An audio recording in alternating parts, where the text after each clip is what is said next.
చిన్ను కథలు. ఒక ప్రకాశవంతమైన ఉదయం తెలివైన కాకమ్మ పచ్చని అడవిలో ఎగురుతుంది. అక్కడ కాకమ్మ తన స్నేహితులను కలిసింది. కాకమ్మ చెప్పింది, స్నేహితులారా, మనం కలిసి ఒక ప్రయాణానికి వెళుదామా? అన్ని పక్షులు చాలా సంతోషించాయి. కలిసే ఉండాలని నిర్ణయించుకున్నాయి. ఉదయమే పక్షులు రెక్కలు విప్పి పొలాలు, నదుల మీదుగా కలిసి ఎగిరాయి. కొంత దూరం వెళ్ళాక చిన్న పిచ్చుక అలసిపోయింది. అది గమనించి కాకమ్మ అందరినీ ఆగమని చెప్పింది. అకస్మాత్తుగా మబ్బులు కమ్ముకొని వర్షం మొదలైంది. పక్షులు భయపడ్డాయి. కాకమ్మ జాగ్రత్తగా చూసి చిన్న చెరువు దగ్గర ఒక పెద్ద చెట్టు కనిపించింది. అన్నీ ఆ చెట్టు కింద ఆశ్రయం తీసుకున్నాయి. కొద్దిసేపటికి వర్షం ఆగిపోయింది. వర్షం తర్వాత ఆకాశంలో ఇంద్రధనుస్సు కనిపించింది.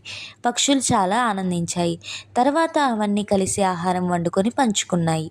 ఆ ప్రయాణం ఒక మధుర జ్ఞాపకంగా మారింది. సూర్యుడు అస్తమిస్తున్నప్పుడు పక్షులు ఇంటికి చేరాయి. కలిసి ఉంటే ప్రయాణం ఆనందంగా ఉంటుందని కాకమ్మ చిరునవ్వుతో తెలుసుకుంది. కలిసి ఉండడం ప్రతి ప్రయాణాన్ని సురక్షితంగా చేస్తుంది.